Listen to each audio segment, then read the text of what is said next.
कधीच नाही चुकणार तुमचे फेवरेट टीव्ही शोज झी5 सोबत, तेही एकदम फ्री।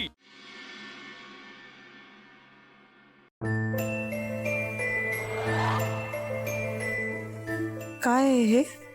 डिवोर्स पेपर्स आई, सही कर। तुझं आकाशशी नातं जोडलं गेल्यामुळे आज आकाश मरणाच्या दारात पोचलाय।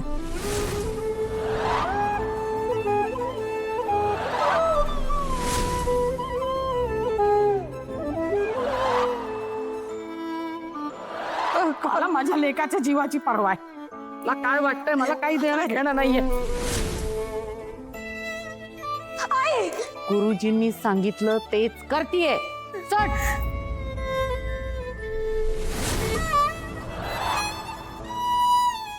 तू आपली संपत्ती आणि आपली कंपनी अखिलच्या नावावर काय? हो, तू अखिलच्या हाताखाली काम कर।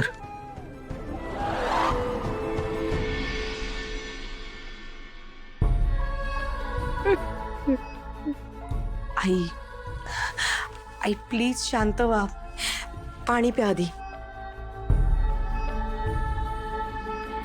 या घराचं पाणी प्यायची पण लायकी नाहीये माझी। आई, आई असं का बोलताय तुम्ही? की वाईट आहे का ग मी इतकी? गुरुमाता म्हणत होत्या तेच बरोबर होत। मला नाही माणसं कळली कधी, आपली कोण, परकी कोण, चांगली कोण, वाईट कोण। नेहमी चुकीच्या माणसांवर विश्वास ठेवत आले मी आणि चांगल्या माणसांना त्रास दिला। त्या वसुंधरेसारख्या गुणी मुलीला मी केवढं चढलंय ग। आज वाटते माझी मलाच, ती बिचारी माणसं सोडत राहिली आणि मी तिला घराबाहेर काढायला टपले होते। कुठल्या तोंडारीने तिच्या समोर जाऊ मला कळत नाही आता। अवनी, तुला पण मी खूप बोलले। I am sorry. I, I please, I please असं काहीच बोलू नका। आणि तुम्ही या घरातल्या मोठ्या आहात, सासू म्हणून तुमचा अधिकार आहे आम्हाला बोलायचा। नाही ग, नाही, असं वागायचा अधिकार कुठल्या सासूला असतो? त्या वसुंधरेवर तर मी माझ्या मुलाच्या खुनाचा आरोप केला। तिला काय वाटलं असेल? शी, माझी मलाच लाज वाटते आता।